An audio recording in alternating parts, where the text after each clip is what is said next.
जादुई साबुन। बच्चों, आज जो कहानी मैं आपको सुनाने वाली हूँ उसका नाम है जादुई साबुन। राजहानु और शांति अब बूढ़े हो चुके थे। उन्होंने अपनी जिंदगी में जो कुछ भी कमाया था अपने बेटों की परवरिश में लगा दिया था। उनके बुढ़ापे का सहारा उनके 2 बेटे थे, लेकिन वो दोनों बेटे अपनी जिंदगी अपने तरीके से जीना चाहते थे। एक दिन बड़ा बेटा आनंद कहता है, माँ, ये क्या रोज रोज सूखी सूखी रोटी बना देती हो, मुझे नहीं खानी ये रोटी।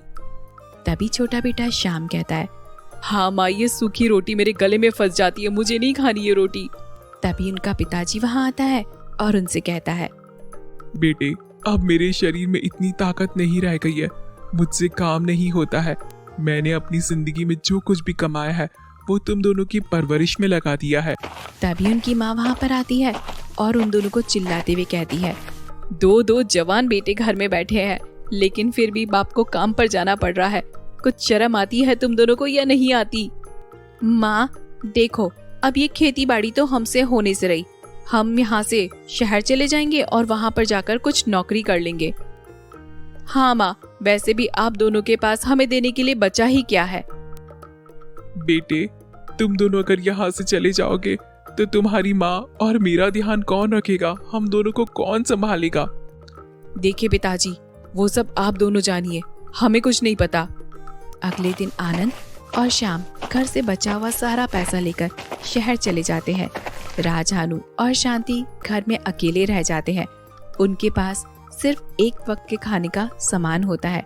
तभी शांति अपने पति से कहती है, जी सुनिए जी, घर में सिर्फ एक टाइम का चावल बचा है। आप जंगल जाकर कुछ लकड़ियां ले आइए, हम दोनों नमक और चावल ही खा लेंगे। हे भगवान, देखो ना, ये कैसे दिन हम दोनों को देखने पड़ रहे हैं। राजहानु जंगल जाकर कांपते हुए हाथ से लकड़ियां काटने लगता है, लेकिन शरीर में ताकत नहीं होने की वजह से उसे लकड़ियां काटने में बहुत ज्यादा मुश्किल हो रही थी। तभी राजहानु को किसी जानवर के बच्चे के चिल्लाने की आवाज आती है।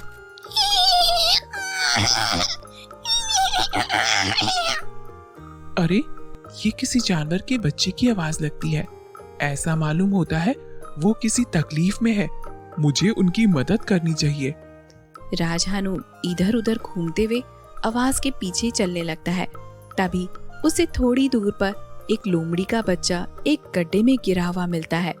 वो बच्चा गड्ढे से बाहर आने की कोशिश कर रहा था, लेकिन निकल नहीं पा रहा था। राजहानु उस बच्चे को वहां से निकालने में उसकी मदद करता है। तभी उसकी माँ वहां पर आ जाती है और राजहानु से बोलती है, आपका बहुत बहुत धन्यवाद। ये मेरा बच्चा है, ये खेलते वक्त इस गड्ढे में गिर गया होगा। आपने इसकी जान बचाकर मुझ पर बहुत बड़ा एहसान किया है। मैं किस तरह से आपका धन्यवाद कर सकती हूँ? वो सब तो ठीक है लोमड़ी, लेकिन तुम बोल कैसे सकती हो? मैं एक जादुई लोमड़ी हूँ, मैं आपकी कोई भी मदद कर सकती हूँ। बोलिए, आपको क्या चाहिए? नहीं नहीं, मुझे कोई जरूरत नहीं है। जब अपने ही साथ छोड़ जाते हैं तो फिर मैं किसी और से मदद की उम्मीद कैसे कर सकता हूँ? मैं आपको एक जादुई साबुन देती हूँ।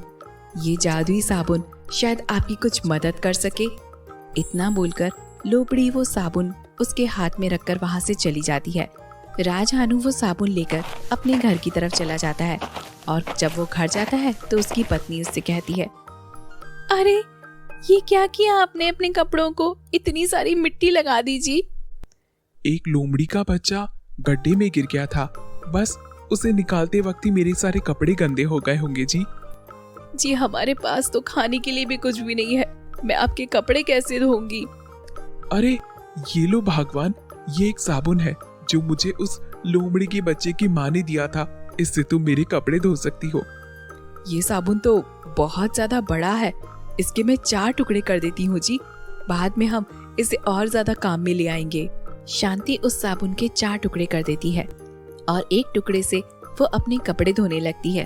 और अगले दिन जैसे ही वो साबुन को देखती है, वो अपने मन में बोलती है, अरे ये क्या हुआ? कल ये 4 साबुन के टुकड़े थे, लेकिन अब तो ये बहुत सारे हो गए हैं। ये कैसे हो सकता है? तभी राजहानु अपनी बीबी से कहता है, अरे भगवान, ये साबुन तो मुझे उस लोमड़ी के बच्चे की माँ ने दिया था। लगता है ये कोई जादुई साबुन है। वाह, कितनी अच्छी बात है जी। जी सुनिए जी, क्यों ना हम इस साबुन से व्यापार शुरू कर ले। इससे हमारी कमाई भी हो जाएगी और हमारा बुढ़ापा भी अच्छे से कट जाएगा। राजहानु और शांति जादुई साबुन के टुकड़े करके उसे बाजार में बेचने लगते हैं। उनकी अच्छी खासी कमाई होने लगती है। ये बात श्याम और आनंद को पता चलती है। ये सुनकर दोनों गांव वापस आ जाते हैं और छोटा बेटा श्याम अपने पिताजी से कहता है, हमें माफ कर दीजिए पिताजी, हमसे बहुत बड़ी गलती हो गई है। अब हम यहीं पर रहकर आप दोनों की सेवा करेंगे। तभी छोटा बेटा आनंद कहता है, हाँ पिताजी, मुझे माफ कर दीजिए, हमसे बहुत बड़ी गलती हो गई है। अरे बेटा, कोई बात नहीं।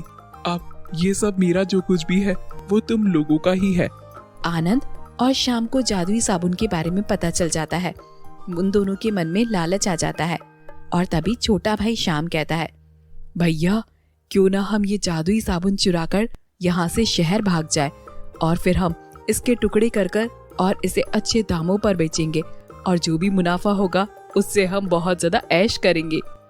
हाँ भाई, आज रात को ही हम यहाँ से जादुई साबुन चुराकर भाग जाएंगे, कितना मजा आएगा। दोनों रात में सारा सामान चुराकर वहाँ से शहर भाग जाते हैं।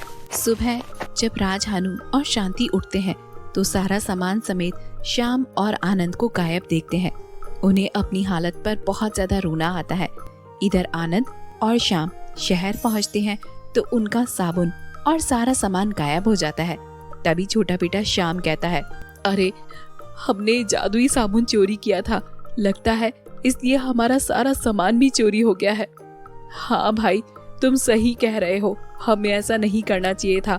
हमें वापस गांव जाकर अपने माता पिता से माफी मांगनी चाहिए। श्याम और आनंद वापस गांव जाकर राजहानु और अपनी माँ शांति से माफी मांगते हैं और फिर कभी ऐसी गलती नहीं करने के लिए उन्हें प्रॉमिस करते हैं। राजहानु दोनों को माफ कर देता है। माफ करते ही गायब हुआ सारा सामान वापस आ जाता है। अब वो दोनों बेटे मिलकर जादुई साबुन का व्यापार संभालते हैं और अपने माता पिता के खूब सारे सपने पूरे करते हैं और उनकी खूब सारी सेवा करते हैं और इसी तरह वापस से एक बार पूरा परिवार साथ में मिलजुल कर रहने लगता है। दोस्तों, अगर आपको हमारी वीडियो अच्छी लगी हो तो वीडियो को लाइक करें और आने वाली कहानियों के लिए हमारे चैनल को सब्सक्राइब करें। मिलते हैं अगली वीडियो में, तब तक के लिए बाय बाय।